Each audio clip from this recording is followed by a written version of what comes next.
Gyertek velem forgatni, barátkozni, kajálni a Balatonra. Amennyiben az M7-esen megszűnik a dugó, mert egy helybe állok! Kb. 40 perc araszolás után megindult a pálya, így sikerült leérnem időben a Balcsira. Egy gyors fürdés után elkezdtük a melót, miután kivittek minket a Balaton közepére.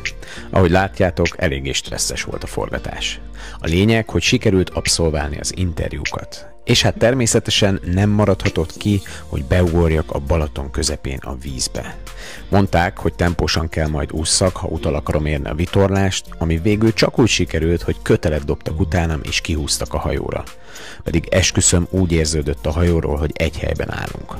A parton még csináltunk egy másik interjút, aztán húztam is át Siófokra, ugyanis egy régi ismerősöm nyitott egy király helyet, a Nodi pizzát.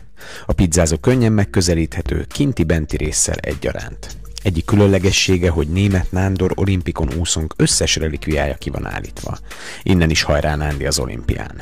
A másik különlegesség pedig az, hogy mindössze 2700 forintért adják a pizzát, ami Siófokon durván olcsónak számít. Az ízvilág bomba, a kiszolgálás gyors és kedves, a hely tökéletes, csak ajánlani tudom azoknak, akik Siófokra tévednek a nyáron. Mivel ennyire olcsó a pizza, kettőt is kikértem.